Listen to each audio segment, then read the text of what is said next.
Amém? Vamos ficar aqui um minutinho. Feche os olhos, curva sua cabeça. Querido Deus, eterno Pai, queremos agradecer por este momento este singular para cada um de nós que aqui estamos, porque temos a certeza que o Senhor se faz presente.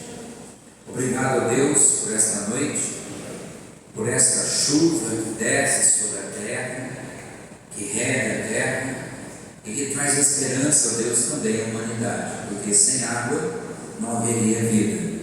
Te agradecemos, Deus, mas nesta noite pedimos que a água do céu, pois o Senhor disse: eu sou a água viva, quem dela beber nunca terá sede. Que esta noite possamos beber da sua água, da sua revelação, da tua grandiosa palavra, e que o Espírito Santo tenha liberdade de falar aos nossos corações, de agir, de transformar as nossas vidas.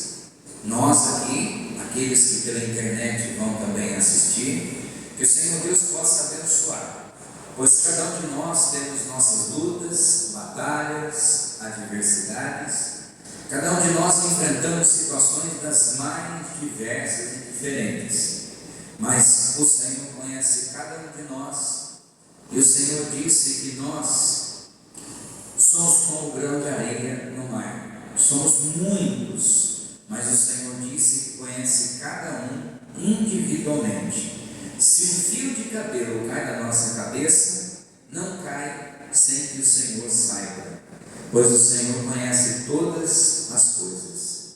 Nesta noite, conhecendo nossa situação, nossa vida, conhecendo o nosso íntimo, conhecendo o nosso inconsciente e consciente, pedimos, Espírito Santo, nos abençoe, derrame sua graça, nos ilumine, e que possamos nos aproximar, crescer mais do trono de Deus, do trono da graça, e o Senhor Deus ser louvado. Nesta noite pedimos a direção e orientação ao Espírito Santo, e todos digam amém. Glória a Deus. Sempre fique à vontade. Hoje está um dia chuvoso. A pastora e a minha filha estão viajando, está lá para o lado de Goiás. Foram ontem, volta domingo. A cantora, como é que ela chama? Ivonete? Carla, também parecido, Ivonete e Carla. A Carla também não pôde estar aqui, então eu já vou direto para a palavra de Deus. Eu nem vou, porque se eu fosse cantar, vocês iam ficar chorando, vocês iam ficar assim. Pensa num louvor que ninguém consegue ouvir. Então nós vamos direto à palavra de Deus, e assim a gente vai ser abençoado. Se quiser abrir a Bíblia, eu devo ler um versículo só, tá? Hoje, inclusive, na correria de trabalhar e chegar em casa sem mulher, acabei esquecendo o meu binóculo. Não, você lê sem óculos, tá? Já passou dos 50, minha filha, só Jesus na causa. Daniel, capítulo 3. Daniel 3. Daniel é o último livro grande do Velho Testamento, depois vem os pequenos, os profetas pequenos. O que vem antes de Daniel? Ezequiel, Daniel, Oséias, Joel, Amós, Obadias.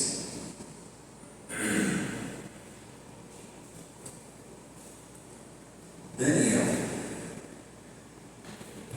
Quando fala de Daniel, a gente lembra da cova dos leões. Quando fala de José, a gente lembra do governador do Egito. Fala de Salomão, a gente lembra de prosperidade e sabedoria. Fala de Moisés, a gente lembra de um bom líder. Fala de Abraão, a gente lembra da promessa de Deus. Fala de Paulo, a gente lembra do poder de Deus. Fala de Judas, a gente lembra de traição. Então assim, todo nome tem um significado. Hoje eu quero falar um pouco sobre o significado dos nomes, porque muitos de nós, sendo cristãos, pecam nessa hora.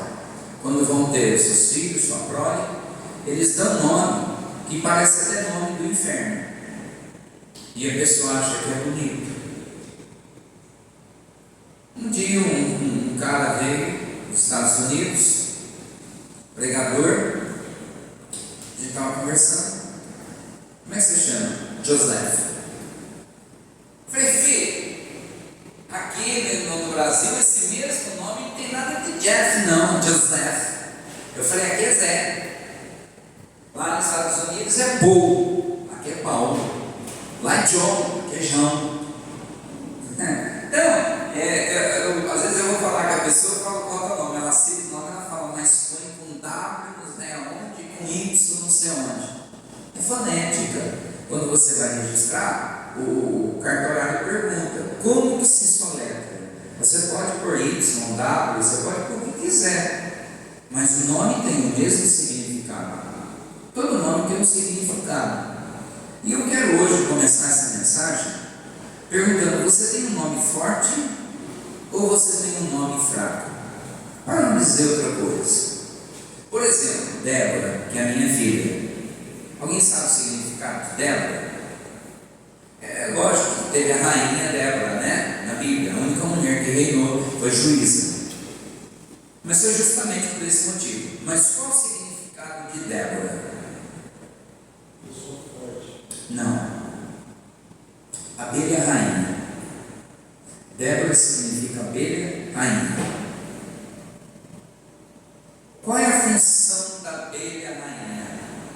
Nenhuma colmeia, nenhum apiário vai ter sucesso se não tiver ali no centro uma abelha rainha.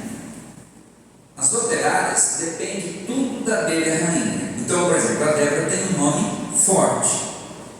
Beleza. Mas aí nós vamos, por exemplo, para o meu nome. Tá? O meu primeiro nome é Antônio. Antônio, Tony, Toninho, Tonhão. É aquela coisa. Meu nome é Antônio Sérgio de Moraes. Aí o pessoal fala assim, eu me chamo Moraes. Todo mundo, desde quando eu me converti, Moraes, que é o meu sobrenome. Mas o que significa Antônio? Então existe um significado para o meu nome. Eu coloquei aqui, significa valioso ou inestimável. Valioso. Antônio significa homem de grande valor. Beleza. Eu vou mostrar para você o nome de 4 personagens bíblicos. E eu vou citar os livramentos que eles tiveram. Mas o nome nosso, ele é praticamente 50% que ele interfere no sucesso ou na vitória da pessoa. Ah, mas eu não acredito nisso. Então por que você pega na Bíblia e vai verificar os nomes? Os grandes nomes tinham nomes de grande significado. Por exemplo, vou pegar uma família bíblica, a família de Noemi. Noemi era casado com Abimeleque, né? Acho que é Abimeleque, é isso mesmo. Elimelec, não é? Elimelec significa o Senhor é o meu Deus. Ótimo. Nasceu 2 filhos, Malom e Quilion, e ele deu nome como se ele não conhecesse a Deus. Malom significa doença, Quilion significa aquele que vai secando, vai definhando. O que aconteceu nessa família? Esses 3 homens morreram cedo, a mulher ficou viúva, essa família se desfez. Mas tem a ver com o nome? Não sei, eu acho que a Bíblia diz assim, tudo que a gente fala tem poder. Então quando você tem um nome, que esse nome, eu vou dar um exemplo da irmã caçula minha, tá? Minha irmã caçula. Ela deve estar uns 43, sei lá, 45. Não estou, é tanto irmão que perde as contas. Essa irmã caçula foi registrada como Lucimara. E na vida inteira ninguém chamava ela de Lucimara. O pessoal chamava ela tudo de Mara. Mara daqui, Mara dali, Mara. Quando ela se converteu, eu já tinha dito que eu me converti primeiro. A Bíblia diz que o povo de Deus, em Êxodo, quando estava com muito sede, todos correndo na expectativa, sedentos, para beber daquela água. Mas a Bíblia diz que aquela água tinha o nome de Mara. E o que é Mara? A Bíblia diz que a água era amarga ou amargosa, uma água que não podia se beber. O que significa amarga, amargosa? Aquela pessoa que é rancorosa, amargurada, aquela pessoa que praticamente vive nas trevas.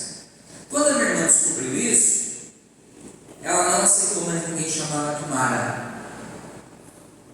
Hoje, se você chamar ela de Mara, ela não responde. Hoje, se você quiser chamá-la, você tem que falar Mari, ou Mari, que não tem nada a ver com Mara. Mas por que ela teve esse comportamento? Porque ela entendeu que toda vez que alguém dizia Mara, o pessoal dizia ou amargurada, ou mulher mal resolvida, amargosa, ou mulher que não serve para nada em termos de bênção. Ela diz: eu não quero que ninguém me chame de Mari. Né? Mari, isso. Porque se você quiser, tem que chamar de Mari. Então eu estou contando para você algumas histórias, até para a gente entender. Depois eu vou te ensinar uma dica. Tá? Nós vamos ler Daniel 3:17. 3:17. Eis que o nosso Deus, a quem nós servimos. Então eu fico pensando aqui nessa fala dos 3 jovens entre 16 e 19 anos. Eles tinham esses 3 jovens que tinham um nome original, mas quando chegou na Babilônia, o rei da Babilônia, Nabucodonosor, não gostou do significado desse nome e mandou mudar. Mandou mudar para Sadraque, Mesaque e Abednego. Mas qual é o nome desses 3 jovens? Eu vou citar para você, não vou ficar lendo a Bíblia. Onde é que está na Bíblia? Está em Daniel. Eu em Daniel você vai saber tudo isso. Não tem que ficar mostrando tudo, mas está aqui. O nome de um era Ananias. Ananias. Escreve com H. Ananias com A é aquele cara de Atos 5 que roubou a Deus, ele e a mulher, e foi fulminado por Deus. Ananias e Safira. Esse se escreve com A. Ananias com A significa trapaceiro. Ananias, que vem do H, que era a tradução do latim, significa o quê? Deus, ele é gracioso.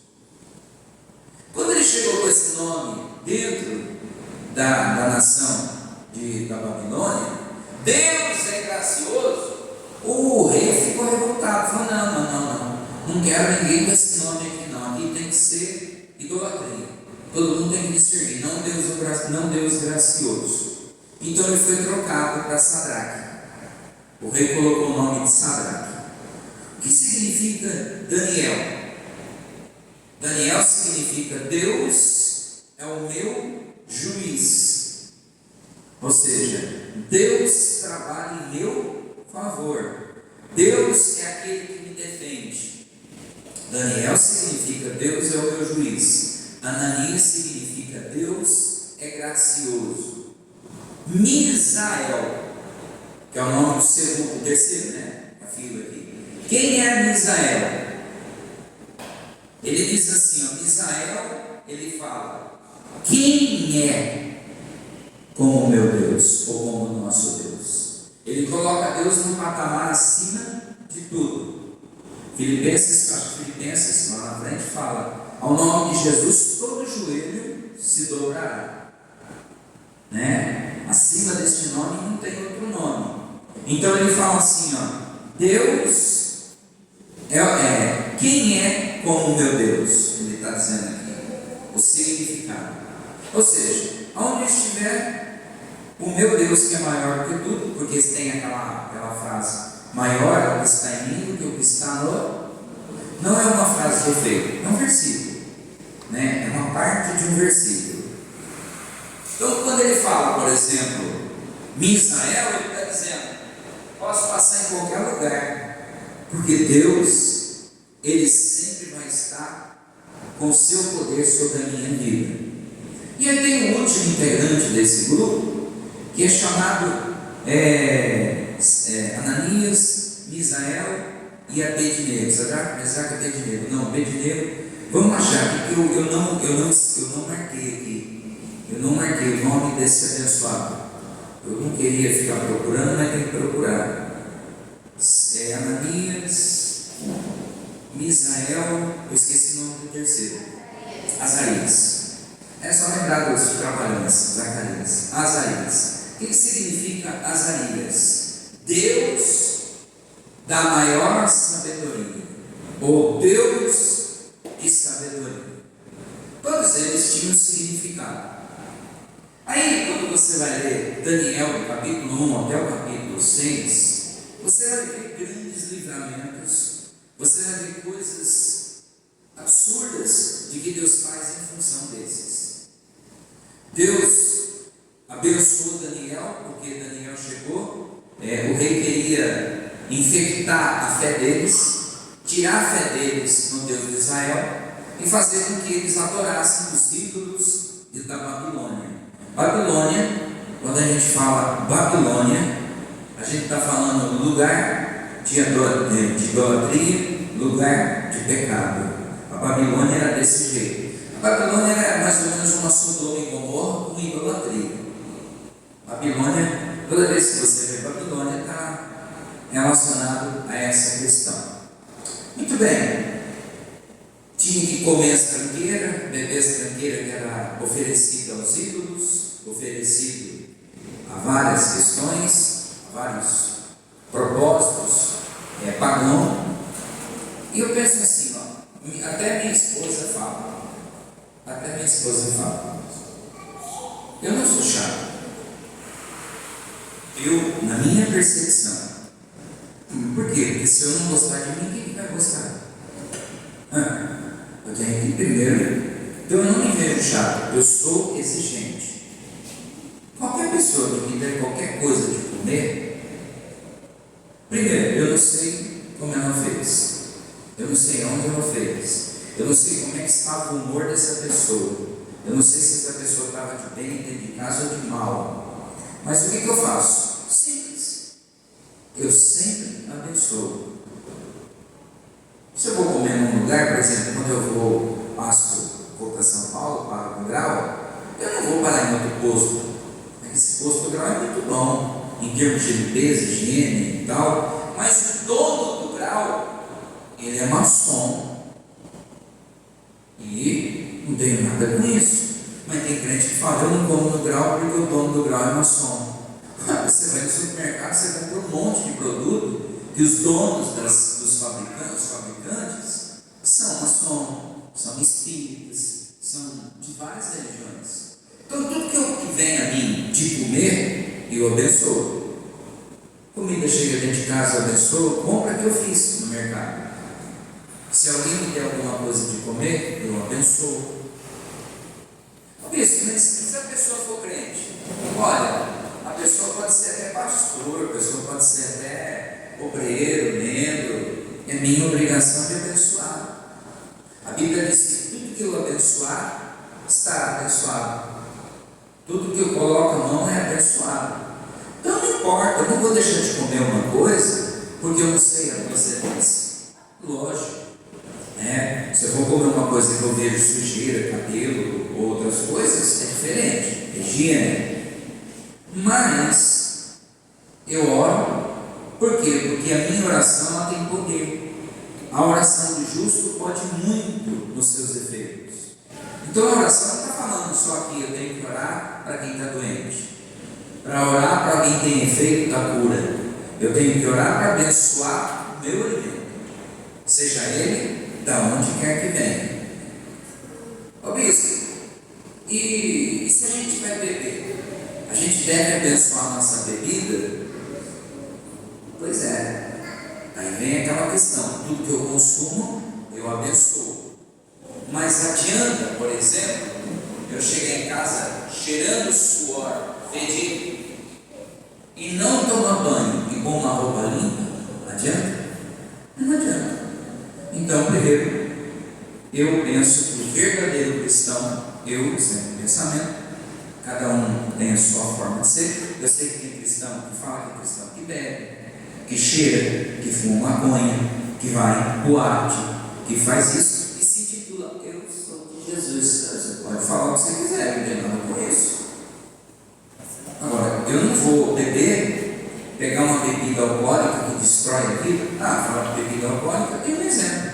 Hoje, na hora que eu atravessei a linha do trem, eu vinha vindo, tinha uma mulher na minha frente, um senhor assim de bicicleta, bêbado, igual a cidade. A mulher estava passando devagarzinho, estava pedalando para lá e para cá, eu falei, vai dar zica. E pula, caiu no meio da rua. A mulher freou em cima dele, tadinha da mulher. Levou um susto. Por quê? Porque ele está alcoolizado. Deve ser pai de família, deve ser avô, porque pela idade que ele tem. Aí veio o rapaz lá, correu, levantou ele, mas não adianta, ele está na bicicleta bêbado. Até chegar no destino dele, ele vai cair de novo. Se a moça tivesse acertado ele e atropelado, a culpa é da moça? Não. De quem é a culpa? É do álcool? Não. A culpa é dele, que foi lá, pagou, pegou e bebeu. Livre arbítrio. Simples. Eu fiquei lá esperando, né? Aí o rapaz levantou ele, eu perguntei se estava tudo bem. E vim. Não se machucou, foi só um tombo de bebê. Bebê não se machuca, igual um bebê. Quando cai da cama, às vezes aquela cama grande, o bebê rola, cai, ai meu Deus, morreu. Que nada, ele está querendo, né? Mas, ele, cai, leva galo na cabeça. Gente, se eu contar para você uma história de infância, de fazenda, já era para ter morrido. Chutava pedra das calças, chutava pedra, vivia e sem unha do dedão, saía unha inteirinha, fazia cada doideira. Com 7 anos, montava nos cavalos doidos, lá o cavalo disparava, você passava na água, ele disparava. Quanto tombo que eu caí, quanto? Batia a cabeça, viu? Agora, parece que a gente, quando não está bêbado, não está nada, está em são, em perfeito juízo, a gente cai tão bem, se machuca. Verdade. Às vezes a gente dá um tropeçãozinho, estronca isso, torce aquilo. Eu tropecei no degrau. Se tivesse bêbado, não tinha acontecido nada. Mas, só para você entender o poder que tem aquilo que eu abençoo. Voltando para o nosso caso de Daniel, Daniel abençoou a comida, que era só legumes e frutas. Ele não queria comer as iguarias oferecidas aos ídolos.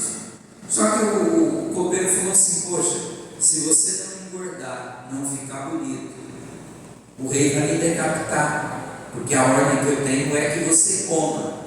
Daniel falou assim, olha, vamos fazer um trato.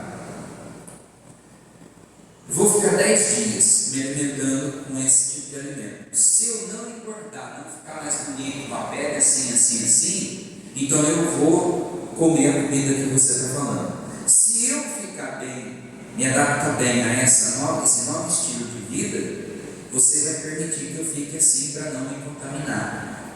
Beleza, o copeiro aceitou, Daniel orou, fez um propósito a Deus, e durante 10 dias ele só comia legumes e frutas. Ao 10º dia, final do 10º dia, o copeiro foi ver como é que estava Daniel. Daniel estava mais gordo que todos os outros, com a pele mais limpa, mais macia. O copeiro falou, pode continuar se alimentando da sua comida, do seu Deus. Ou seja, eu não vou me contaminar. Por quê? Porque Daniel sabia que Deus era juiz. Deus sempre julgava a causa dos seus filhos. Como que eu quero que Deus julgue o meu caso se eu estou agindo promiscuamente? Como que eu quero resposta para a minha vida se as minhas atitudes são totalmente incoerentes com a palavra de Deus? Eu não estou nem aí com a palavra de Deus. Não vai acontecer justiça. Aí o cara fala, não sei porque eu estou passando por isso, não sei porque eu estou passando por aquilo.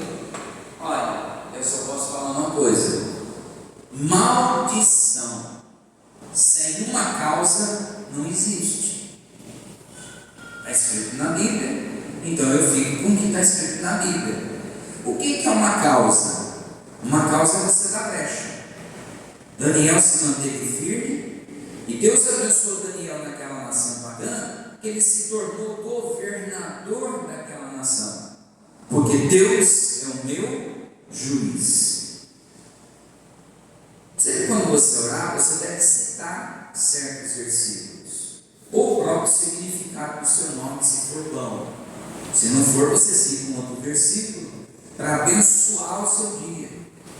Deus, hoje eu estou saindo, o Senhor é o meu juiz, o Senhor não vai deixar eu ser enganado por ninguém, o Senhor vai me abençoar no meu trabalho, isso e aquilo, eu vou permanecer fiel à tua palavra. Que a oração era isso, é básica. Eu vou poder orar o Pai Nosso, eu posso. A melhor oração é aquela que você ora com toda sinceridade. Você fala o que está no seu coração. E aí, passando, voltando aqui, saindo de Daniel e passando para os 3 jovens, chegou um determinado momento que o rei falou assim: eu estou um pouco me lixando com a fé de vocês. Vai ser colocado um edito oficial. Ele construiu uma imensa estátua da sua imagem. E ele disse assim: todo mundo, todas as nações, juízes, vereadores, as pessoas que estavam envolvidas, os grandes e os pequenos, deveriam comparecer àquela grande reunião. E o rei falou assim: tocará uma música, e ao término dessa música, todo mundo deverá se ajoelhar e dizer: salve Nabucodonosor. Eu estava ali fora, eu falei: agora salve Nabucodonosor. Eu lembrei do que o menininho falou. Sabe aqueles bichinhos quando choram? Como é que chama? Aleluia. Você pode ver que essa palavra não tem tradução em nenhum. O americano que fala inglês, ele fala aleluia ou aleluia. O chinês fala aleluia. Todos eles, cada um com um sotaque diferente, mas não tem como se traduzir. Quando eu falo assim seja, você está dizendo: eu concordo, eu apoio, assim seja. E quando você fala aleluia, o que significa a palavra aleluia? Se assim seja significa eu concordo, aleluia é o quê? O que vocês acham que é? Pode chutar, não tem problema? Graça. Não. Mas não sou tão longe não, mas não é. O filósofo Roger, ele vai explicar para a gente. Porque aleluia é dividido em duas frases. É ale, do latim, ale, uia. Uia são 2 significados. Ale é um significado, uia é o outro significado, vem do latim. Então tem dois significados a palavra aleluia. Ale significa louvado. Uia, ou ia, depende muito a tradução. Se for hebraico é um pouco mais curta. Iá, o que significa? Não é inteligência artificial não, viu? Que inteligência artificial você fala só Iá. Iá significa Deus. Louvado seja Deus. Aleluia! Louvado seja Deus. Por que eu estou explicando tudo isso? Porque tudo tem um significado. Aí o rei falou assim: vocês vão dobrar o joelho. Aí eu vejo aqui, quando ele fala assim no versículo 17: tu, ó rei, és rei. Não estou lendo o versículo errado. Virou a folha. Eis que o nosso Deus, os 3 falando, a quem nós servimos. Então assim, eu sirvo o Deus da Bíblia. Eu sirvo o Deus da Bíblia. Eu sirvo o Deus de Israel. Shalom, Rafá, Jiré, Nissim, e aí vai. Mas eu sirvo o Deus de Israel. Se eu sirvo Deus, eu só posso crer naquilo que está na Bíblia. E o que a Bíblia condena, eu tenho que condenar também. Ah, mas eu não concordo. Por isso que a nação está virada de perna para o ar. Por isso que a nação está virada de perna para o ar. Aí eu fico pensando no seguinte: ele fala, o nosso Deus é quem nós servimos. Como é que você define o Deus que você serve? Porque tem gente que pensa que Deus é mau, é carrasco, Deus pesa a mão, Deus castiga. Quem é o Deus que você serve? Por exemplo, o seu filho tem 11 já? 12 anos. Se eu sou numa escola, numa instituição, você vai levar o teu filho para estudar na minha escola. Eu pergunto, como que você define o teu filho? Como é que você define o teu filho? Não adianta olhar para o seu pai não, que ele não vai te proteger não. Uma definição do seu filho. Lá não é puxação de saco, cada um tem uma definição.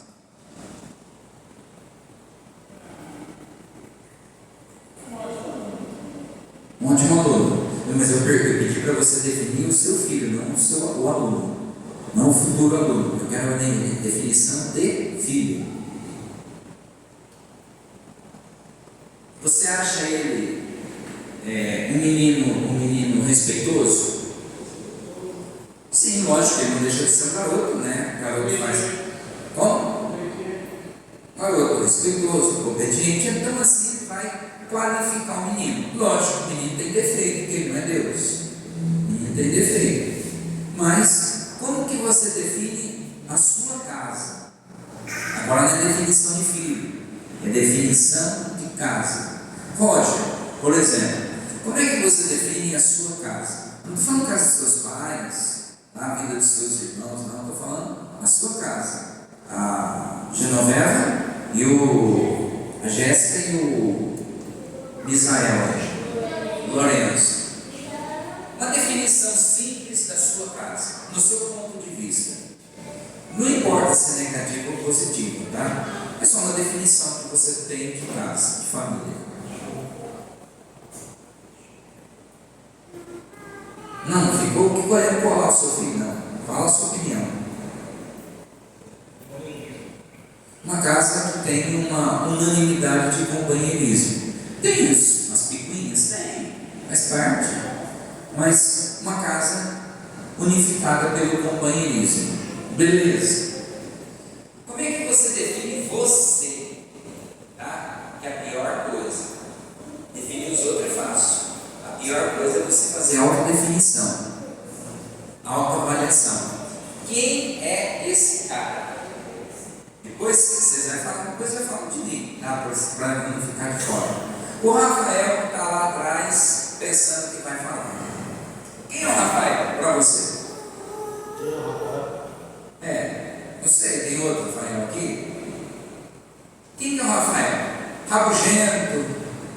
Rafael é tranquilo, simpático, se preocupa com os filhos, é trabalhador, gosta de ficar dormindo até tarde, preguiçoso. Como é que é a definição do Rafael?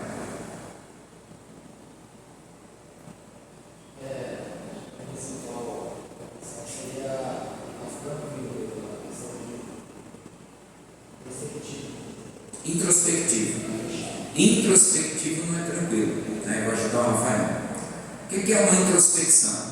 É uma pessoa que está voltada para dentro de si. Se ele ficar chateado, ele não fala, ele guarda.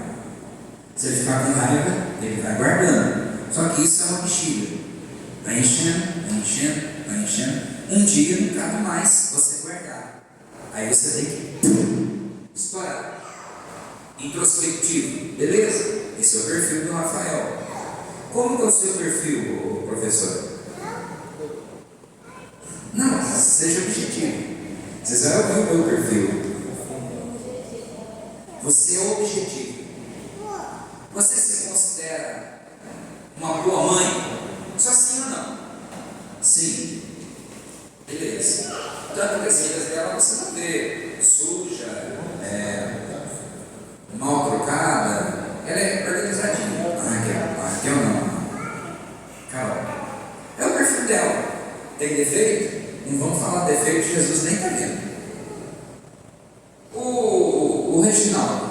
Como é que é a definição do Reginaldo?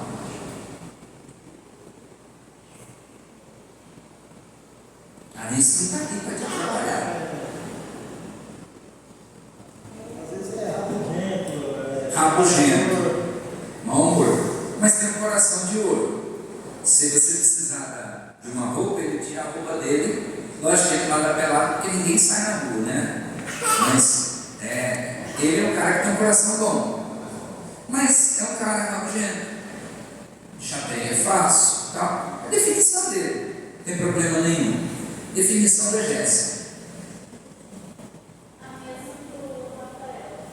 Você vai guardando.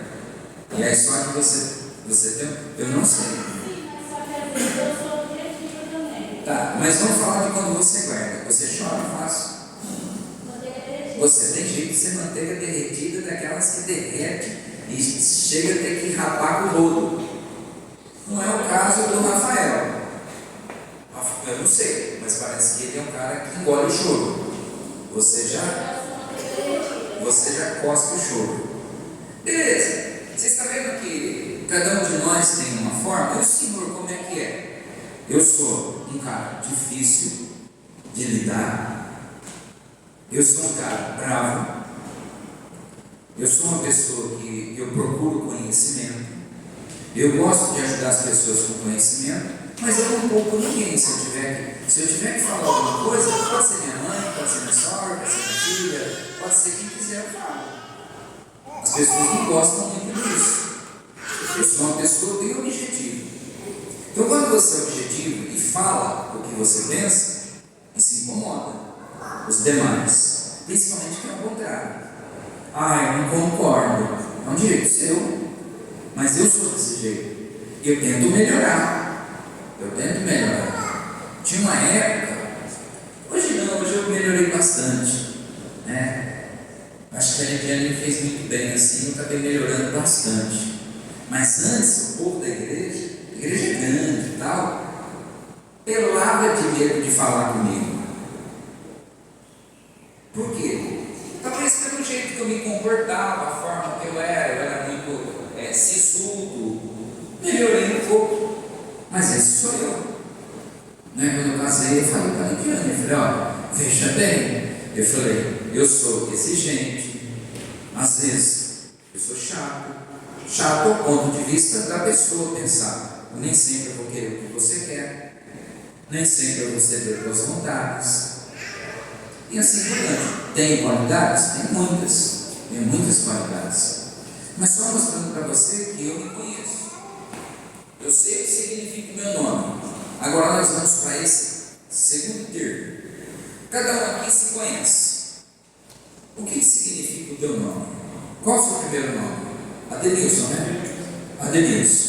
O que significa Adenilson? Vocês já pesquisaram? Já? Se você entrar no Google e colocar lá significado Adenilson, vai vir o significado abaixo. Não é astrologia, meteorologia, nada de gíria. Você vai ver o significado do seu nome no Google. Lógico que nem sempre bate com o que é real. Mas a gente, você já viu o seu, Denilson? O que significa? Filho de Daniel, filho daquele que tem o Senhor como luz. Isso. Ou seja, o meu nome é parecido com o de Daniel. Eu não sou Daniel, eu sou Adenilson.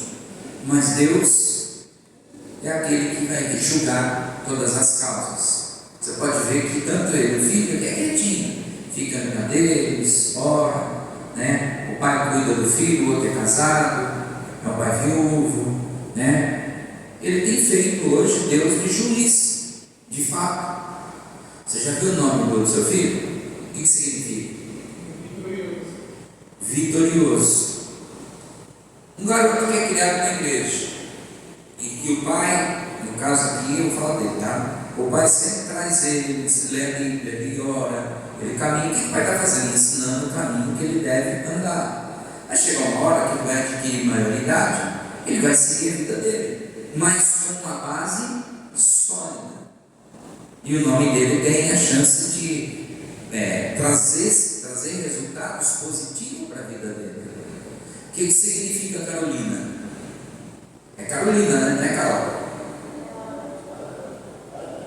Ana. Eu lembrava do que era Ana. O que significa? Não tem significado? Põe assim, ó. Não. Ah, sua internet está ruim. Tá, mas tem um significado. Busca aí o internauta. Busca para nós, Ana. Ana tem um significado bom. Cheia de graça e graciosa. Cheia de graça e graciosa. Porque a Ana lá de Samuel é mulher de Eucana. Ela não podia ter filhos. Vocês lembram dessa história, né? Ela não podia ter filhos, ela chorava. Era uma mulher que tecnicamente dava um trabalho muito grande com o marido. Mas é verdade, só da história. Ela vivia chorando, reclamando. Tudo bem, mas eu estou falando aqui de significado. Ele tinha duas, naquela época podia, tá? Ele amava a Ana. Só que a Ana ou estava chorando, ou estava mirrada, ou estava de cara feia, tal. E Eucana falava: poxa, você tem tudo, né? Não sou eu melhor que 10 filhos para você? Ela é cheia de graça, mas Ana significa aquela pessoa que tem um ponto fraco. E esse ponto fraco pode dominá-la, que era o caso da Ana. Mas a palavra Ana em si, sozinha, significa cheia de graça. Uma pessoa para frente, disponível, uma pessoa que não tem tempo ruim, mas também uma pessoa que tem um ponto fraco. Isso internamente. Se você parar para estudar a história da Ana, da Bíblia, beleza, isso aqui não tem problema nenhum, é só você saber. Bom, meu nome é cheio de graça, você é Deus, obrigado. Hoje eu vou sair, o Senhor disse que o meu nome significa aquela que está cheia de Deus, cheia da graça. E graça significa eu não mereço, mas Ele me abençoa. Então eu reconheço que Deus me abençoa porque Ele é bom. Então eu posso orar e citar o significado do meu nome. Rafael, você já viu? Vai vendo para nós, você que está na internet ligeira. Você que é o sócio da TIM.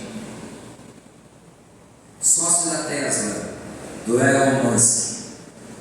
Pode ver que aqui na internet só ele aqui.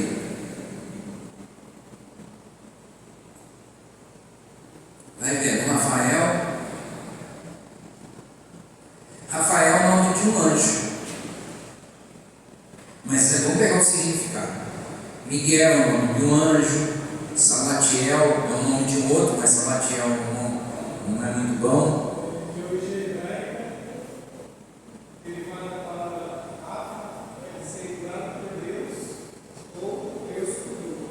Deus conosco. Deus curou. Isso, o Deus da cura.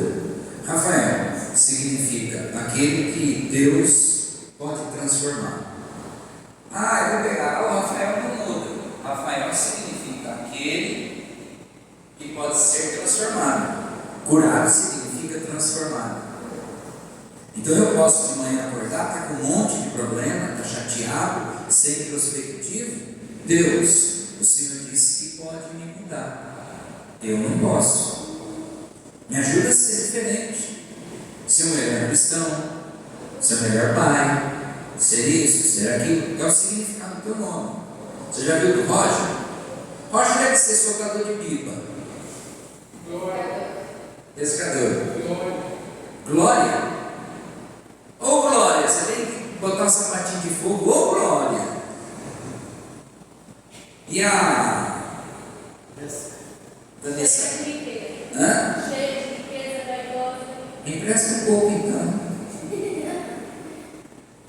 A palavra vaidosa, ela depende muito de onde você tira. Do latim do hebraico significa sensível. Por isso ela falou, sou manteiga derretida. Ela não é manteiga derretida. Manteiga derretida é um dito popular. Riqueza indica uma criança vaidosa, sedutora. Uma pessoa. Às vezes, Não, essa tradução aí é uma tradução Google. né? A tradução do hebraico, se você for pegar, ela é cheia de graça, né? Tipo assim, uma pessoa que tem muito sentimento exposto. Ela fala o que pensa, mas dependendo do que se falar para ela chora, ela fica lá moada no canto. É o perfil dela. Reginaldo. E governa ouvindo seus conselhos. Digam pessoas que não medem esforços na hora de servir os outros. Você vê que é interessante? Vocês perceberam que eu não pesquisei o nome de ninguém. Significa uma pessoa que está mais voltada para o outro. Ele não mede esforço para tentar ajudar. Mas, geralmente quem é assim acaba muitas vezes se prejudicando a si mesmo. Você sabe disso? Principalmente quando é parente, né? Principalmente quando o parente liga. Ô Reginaldo, tá, você faz o favor para o parente, o que você precisar e te dá um coice nas costas. Mas é o perfil do Reginaldo. Quem ficou faltando? O Nicolas lá? Como é que chama? Lourenço. Hoje eu esqueci esse nome. Lourenço. O que significa Lourenço? Eu ia falar. Lourenço, ele veio da Itália, né? Ele é derivado da Itália. Mas quando você se colocou, você pesquisou isso? Tá. E qual o significado dele? Pode falar. É natural de Laurento, ou habitante de Laurento. Variante espanhola e italiana do nome Lourenço. Isso é tradução do Google. Se você for Lourenço, significado hebraico, coloca significado hebraico. Alguns nomes no Google não dá certo, porque ele já foge para dois países diferentes.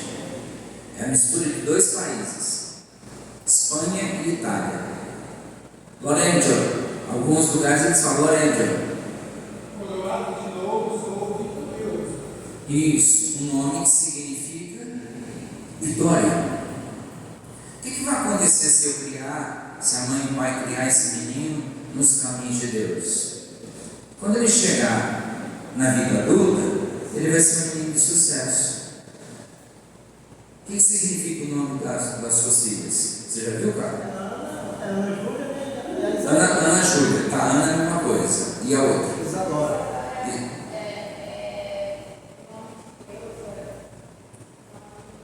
Isadora é o nome de Deus? Não, tá mal explicado, não. É outra, é uma signo. Você está vendo já? Dádiva de Ísis. Referência a deusa grega da fertilidade. Isso. Ísis é a deusa da maternidade. Quando você falou o nome de Deus, é o nome de uma deusa. É isso que falou? Você já sabia? Tá. O nome de uma deusa. Quem é essa Ísis? Aí a gente tem que pensar, como é que eu vou tratar minha filha? Como a filha da Ísis? Ou como a filha do Deus de Israel? Em original. Quando você pesquisou, talvez você não tenha encontrado essa parte. E como é que se trata ela? De Isa, de Isadora? Ou de outro nome? Ou de outro apelido? Isa. Isa vem de Ísis. Isa vem de Ísis, é derivado de Ísis. É de se pensar, não precisa mudar o nome, tá? Vocês nunca têm, igual minha irmã não mudou. Minha irmã só mudou uma letra, não no papel. Papel é papel quem? Minha irmã só mudou de A para I.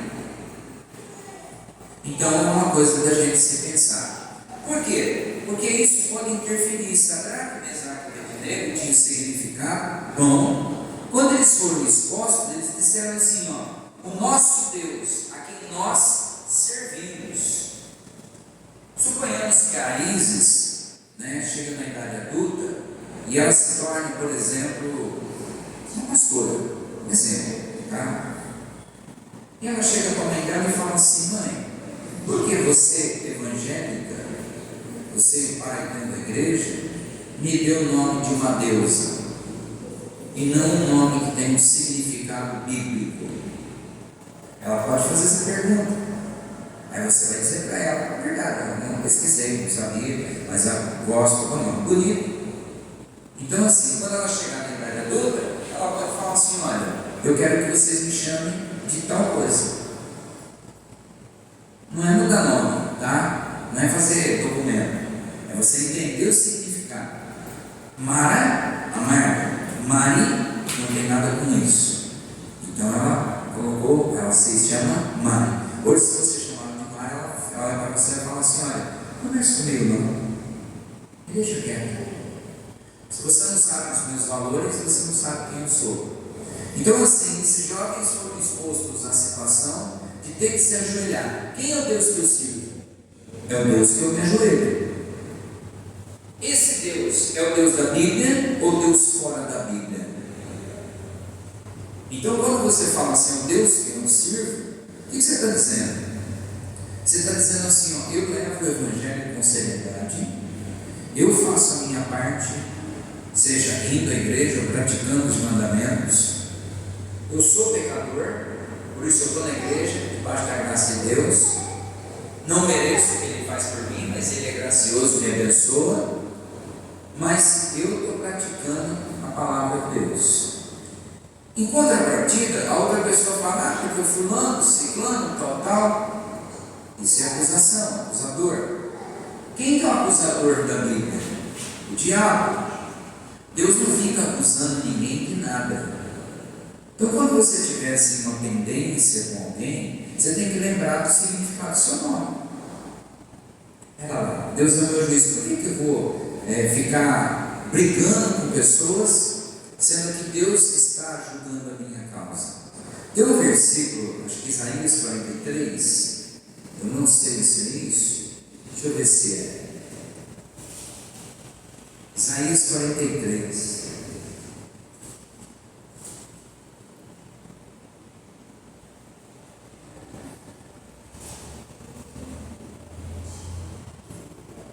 É, 43, 26. Ele fala assim, ó: procura lembrar-me. Quando é que nós lembramos de Deus? Quando nós acordamos, oramos, quando nós dá graça a Deus em casa, quando a gente ora pela família. É isso que é lembrar de Deus?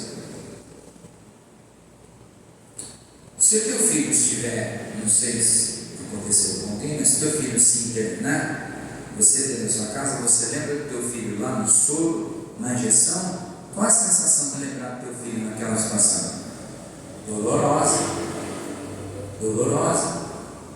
Então, quando a gente fala procura lembrar, você lembra o que Jesus fez por você na cruz? Você lembra que Ele tomou o seu, o meu, o nosso lugar de pecado, para que a gente possa ser absolvido? Ele derramou o sangue dele para lavar a gente do pecado.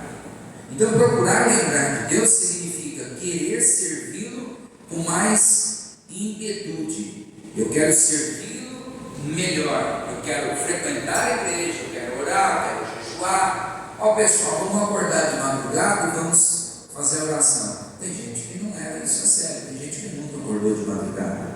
Eu não estou falando desse grupo de pessoas, estou falando no modo geral do Evangelho. Tem gente que nunca abriu a Bíblia dentro de casa, só na igreja. É assim que você lembra de Deus? Só o dia que você vem no culto. E quando você tem que faltar? Você lembra de Deus? Durante o período do culto, que está decorrendo o culto, e você assistindo uma série, você lembra que era para você estar ouvindo Deus, mas você optou para assistir uma série, um exemplo? Eu não posso faltar da igreja? Claro que eu posso faltar. Claro que eu posso. Mas eu preciso de um argumento para faltar, não por causa do pastor. Bom, eu não estou bem hoje. Não vai na igreja. Deus me perdoa, hoje eu não posso ir ao culto. Mas eu procuro usar as mínimo de desculpa para Deus. Porque Ele disse assim, Lucas: quando você fizer tudo o que for lhe ordenado ou lhe mandado, você deve dizer para você: eu sou o servo Senhor. Não. Está na Bíblia isso. Ninguém sabe esse versículo? Tá, mas está escrito lá. Quando você fizer tudo que for mandado, você deve dizer para você: eu sou um servo inútil. Por quê? Porque eu só fiz o que me foi mandado. Não fiz uma vírgula a mais. Simples. Então você tem uma empresa. Você está contratando um faxineiro, tá? Todas as funções, não tem nenhuma melhor que nenhuma. Às vezes muda a remuneração, mas todo mundo é igual para Deus. Você está contratando um faxineiro. Você vai contratar 2 faxineiros por teste de 2 meses, mas a vaga é de 1. O primeiro faxineiro, ele chega em pontual, ele faz tudo o que você manda e nada mais, nenhuma vírgula. Quando está para apitar o sinal para o almoço, ele está 5 minutos já parado esperando. Quando está para apitar o sinal para ir embora, 10 minutos ele já desligou a máquina dele e está lá esperando. Apitar o sinal, apita, ele sai correndo. Por quê? Porque é só um faxineiro. O outro faxineiro, ele chega meia hora mais cedo, já começa a trabalhar, ele faz tudo o que tem que fazer, vai lá, faz um café, serve um café, apita o sinal para ir embora, ele é o último a sair. No final de 2 meses, os 2 fez o papel de faxineiro. Aquele que trabalha por um salário, e o outro, aquele que ama o que faz. A pergunta é bem simples: qual dos 2 você ficaria? Aí eu ficaria com o primeiro, a empresa vai fechar, ela vai falir, porque você tem um critério errado de escolha. Quem que você vai escolher? Aquele que fez além daquilo que lhe foi. Não é quem puxa saco, não é isso? Não é puxação de saco. Aquele que vai além da sua expectativa. Eu já vi empresa contratar pessoas no período que não estava contratando. Por quê? Porque o cara ia além das expectativas esperadas. Hoje o cara é gerente nessa empresa. Pessoa que eu conheço. Foi contratado para serviço geral, fazer tudo, qualquer coisa. Hoje ele é gerente na empresa. Está lá há um bom tempo. Então, assim, espiritualmente falando, eu faço tudo que o Evangelho me ordena e um pouco a mais, ou eu faço quase tudo que me ordena e às vezes eu fico em falha com Deus ainda. Mas mesmo assim, Deus, por que o Senhor está deixando eu passar por isso? Veja como que você lida com o Evangelho. Vocês estão compreendendo o que eu estou querendo dizer? Que isso não tem nada a ver com igreja, isso não tem nada a ver com religião, isso não tem nada a ver com dogmas de homens. Isso é seu. Isso é seu.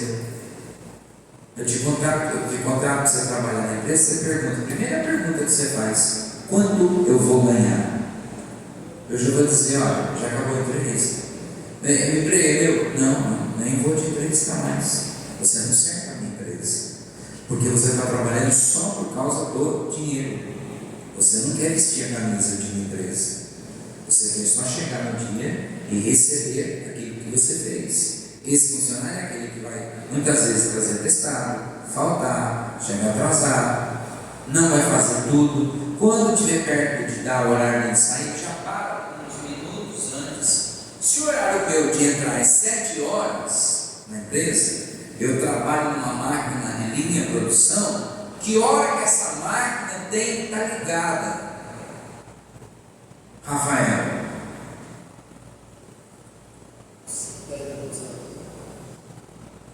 Necessariamente, às 7h ela tem que estar operando.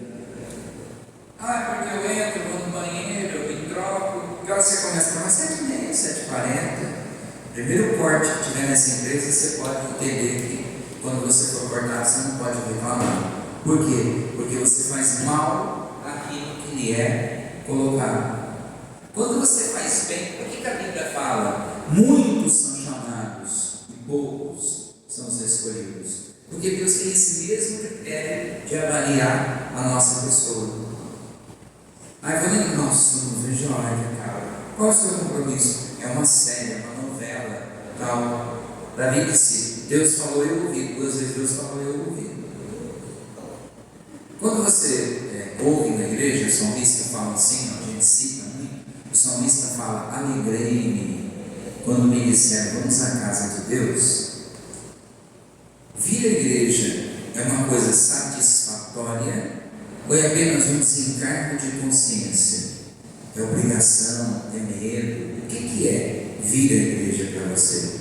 O dia que a igreja se tornar uma coisa que um pouco, porque senão a coisa fica preta. Vai parar de vir porque vai continuar preta e vai piorar. Por quê? Porque o santo vem com amor, como diz Salmo 112. Louvai ao Senhor, bem-aventurado aquele que teme ao Senhor e que tem grande alegria nos seus mandamentos. Olha, estou devolvendo o dízimo, mas estou devolvendo um pouco com dó. Guarda para você, vai fazer falta no seu orçamento. Por que Deus não recebeu o que Caim fez? Porque ele fez desse jeito. Se ele pudesse, ele não teria feito. Eu não concordo não, mas tem que fazer qualquer coisa. E Abel, o que Deus aceitou Abel? A questão não está no valor monetário do que se ofereceu, está no quanto de amor se colocou para fazer. Abel disse assim, eu vou oferecer o que eu tenho de melhor, mas o que eu tenho de melhor nunca será o suficiente pela gratidão que eu tenho a Deus. Deus se alegrou, não foi com a oferta, Deus se alegrou com Abel, com a forma dele pensar, dele avaliar. A pessoa está na igreja, às vezes ela fala, meu Deus, me dá um filho, me dá uma família, nasce o filho, vem a família, aí a pessoa começa a reclamar, não aguento mais, essa família é dor de cabeça. É como se você estivesse cuspindo no prato que você come. E aí começa a vir o quê? Problema, e mais problema, e mais problema. Eu vi um vídeo, não sei de onde eu obtive esse vídeo. Ele é pregador, esse cara. Ele nasceu sem as 2 pernas, aqui na pelve. Ele não tem os 2 braços, ele tem só um pouquinho só. E ele prega o evangelho com uma intrepidez, ele fala, Deus é bom demais. Rapaz, mas como você pode falar que Deus é bom? Sim, ele fala, eu nasci porque Deus tinha um propósito. Aquele cara já ganhou milhares de pessoas para Jesus. A gente reclama, porque eu estou cansada de andar, tenho 2 pernas. Eu estou cansada de trabalhar. Você quer descansar? Faço. Eu quero ter descanso. Morre e vê se você consegue ir para o céu. Porque a Bíblia diz, enquanto você estiver na terra, não tem descanso. Ele diz, aqui vocês terão aflições. Descanso quando eu chegar em casa. Só para terminar, vou contar uma história para você. Não sei se eu já contei, devo ter contado, mas fica aqui para terminar a pregação com chave de ouro. Tinha um casal de crente que eles foram fazer missão na África e ficaram lá mais de 10, 12 anos. Oi, gatinho. Então ficaram lá mais de 10, 12 anos. Aí quando embarcaram no navio, o marido disse assim, nossa, agora nós vamos voltar para casa, que alegria, né? Porque nós chegar lá, vai ter festa da igreja, eles vão soltar fogos, né? Eles vão ter uma gratidão pelo que a gente fez aqui, né? Tal. Foram. E quando o navio estava chegando perto do porto, muita bomba, muita gente, nossa, aquele tumulto de gente esperando, e eles começaram então, principalmente o homem, Saulo, eu falei para você, a igreja, a congregação, tem muita gente, é para nós. Só que eles não sabiam que tinha um jogador de futebol que estava no navio, e toda aquela comemoração era apenas para o jogador de futebol. Quando o casal desceu por último, havia mais ninguém no porto para recebê-los. Nenhuma pessoa da igreja, nem o pastor da igreja dele estava lá. E ele ficou triste, aborrecido. Foram para casa, ali a mulher foi cuidar da casa, e ele muito triste, aquele senhor, muito chateado, revoltado, ele saiu e foi nos lugares onde ele comprava há muito tempo atrás, e as pessoas nem se importaram com a presença dele. E ele voltou para casa chorando. Não vale a pena, nós viemos para casa, mas ninguém dá importância, ninguém dá valor para a gente. E ele começou a chorar. Eu devia de me matar. E não sei o que tem, a mulher fazendo um ovo, e ela olhou para ele sorrindo, e ela disse assim: meu amor, quem disse para você que nós chegamos em casa? Aqui é luta constantemente. A nossa casa é quando o Senhor Deus nos chamar. Lá nós teremos paz, seremos reconhecidos. Moral da história: às vezes a gente serve a Deus, mas esquece dos princípios básicos do Evangelho. Eu quero ter paz, eu não aguento mais. Você não sabe o que você está falando, você não faz ideia do que você está falando. Hoje, por exemplo, eu vejo os jovens, jovens assim, de 13, 14, 15, 20, reclamar da vida. Eles não sabem o que faz, eles não sabem o que falam. Na minha época, que eu não sou velho, vou fazer 54. Passei fome, sempre morei na fazenda, tinha só uma troca de roupa. A roupa, minha mãe falava que ela taca no varal, o varal não para. Sujava à noite, a mãe lavava, punha atrás da geladeira, para o calor do motor secar a roupa para o dia seguinte. Andava descalço, ia para a escola na fazenda descalço, que tinha uma escola longe, era 12 quilômetros, a gente ia a pé, voltava a pé, e a gente era contente. Comia só o que produzia-se na fazenda, pouco vinha, o pai e a mãe vinham na cidade, quando vinha era com caminhão de leite. A gente não tinha brinquedo, eu nunca tive brinquedo. Pegava chuchu, colocava 4 pauzinhos e fazia as vacas, os cavalos, fazia a fazendinha. O trator cortava um pedaço de pau, fazia uma rodinha, ou de pau, ou de lata, qualquer coisa, e brincava, com a boca espumando. As meninas pegavam espiga de milho, penteavam o cabelo, não milho maduro, aquele milho que está no meio do ano e começa a soltar a boneca, ele tem os cabelos. As meninas faziam boneca com espiga de milho. Essa foi a minha infância. E comecei a trabalhar. Na idade do Lourenço eu já trabalhava há muito tempo ajudando meu pai. Agora hoje o filho com 18, 20 anos, você tem que pagar a faculdade para mim. E eu não quero qualquer uma não, eu quero uma faculdade particular. Que é obrigação sua de você me dar faculdade. Na nossa época não tinha não. Na nossa época, se a gente falasse com o pai e a mãe com esse tom, era uma bordoada na boca que voava dente para todo lado. Apanhava de rabo da tua, apanhava de cordão de ferro elétrico, aquele ferro antigo, tinha aquele cordão que parecia um cabo de aço.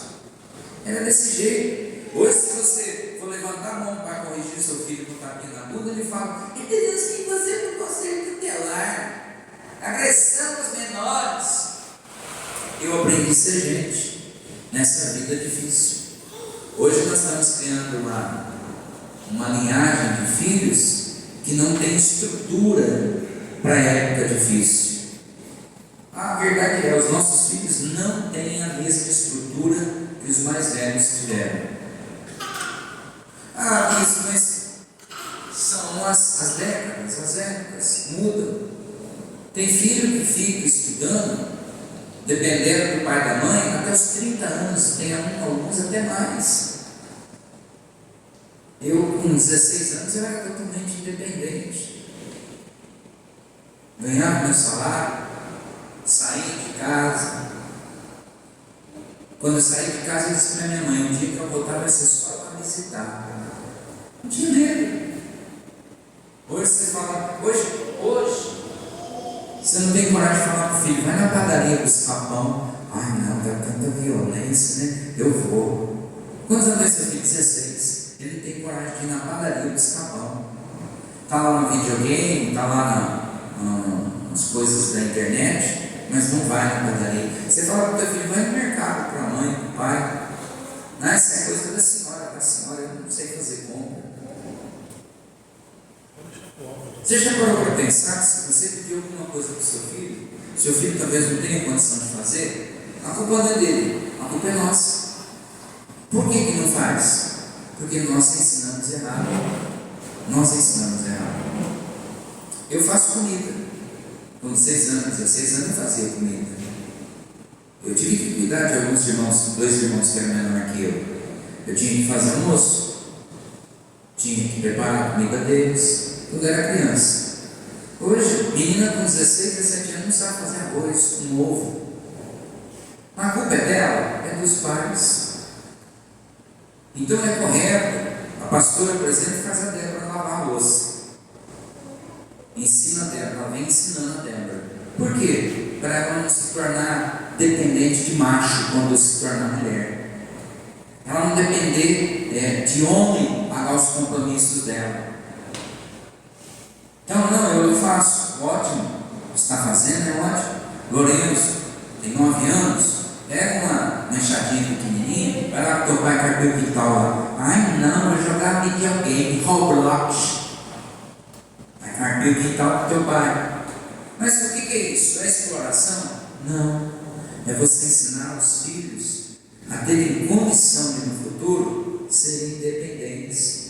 Não depender, teu filho está na faculdade, pai, manda um pix aí que eu não tenho dinheiro para comprar miojo.